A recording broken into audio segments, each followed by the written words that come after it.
Okay, folks, I am in Brienne le Château.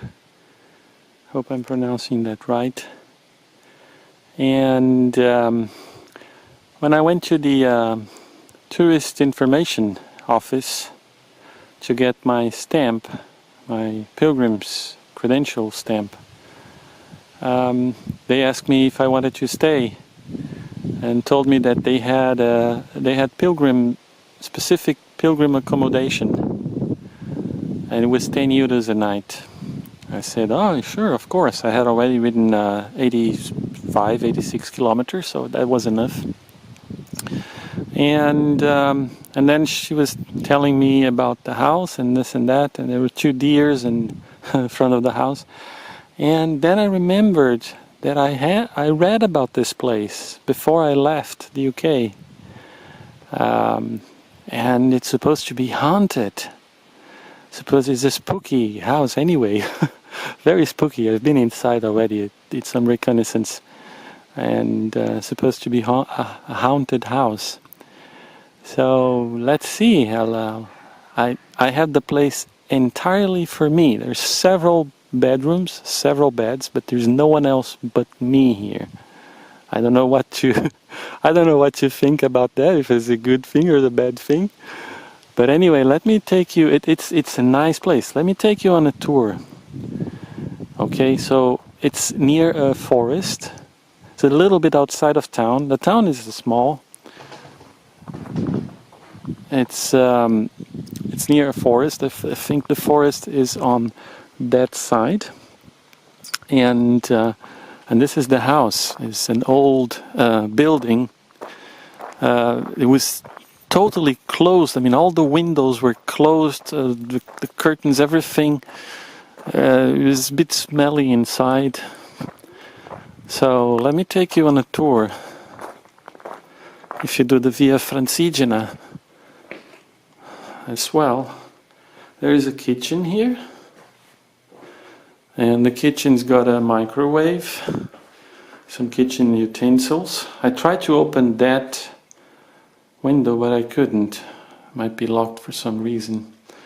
So there is a oven, a chair, sink, a fridge.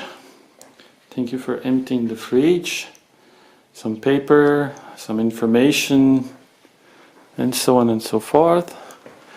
Then we come to the hall, the first bedroom on the downstairs. It's got 2 beds. And they look like they are kind of like old hospital beds. You see that lever there? It looks a bit like they are old hospital beds. And then we go upstairs, and it gets even spookier. As I arrived, everything was closed and it was quite dark. So I opened everything so that a bit of air could come inside. I'll close it in half an hour before it gets dark. And this is the 2nd floor. That's just the wind, folks.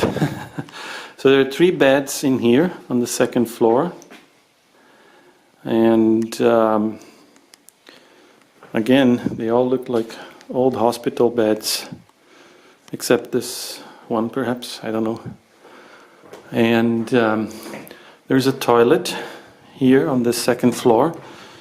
There are no toilets on the 1st floor. And there's another bedroom here with a single bed. There's some strange opening here where they put some junk, another hospital bed or something. There's a sink over there on this bedroom. So 2 bedrooms on the 2nd floor, 1 bedroom on the 1st floor, 2 bedrooms on the 2nd floor. And it goes up. Couldn't open this window either.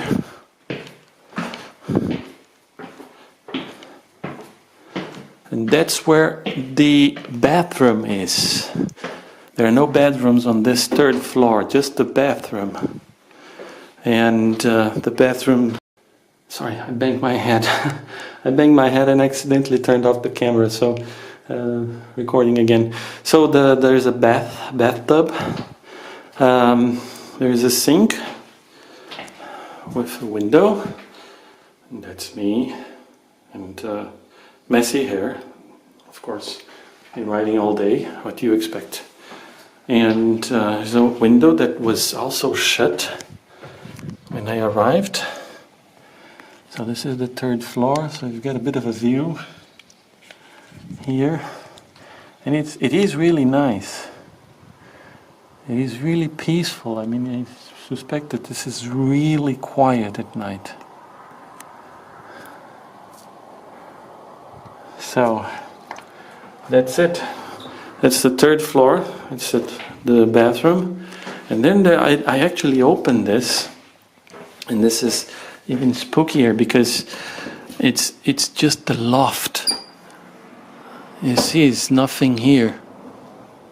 There isn't even light here. So it's just the loft. That perhaps there was supposed to be another bedroom, but it is so small you can't make it a bedroom. It's just perhaps a storage area or something. So that's it. That's the Pilgrim's house in Brienne. Gosh, what was the name of the town again? Brienne le Château. I think that's how we pronounce it. And going downstairs again.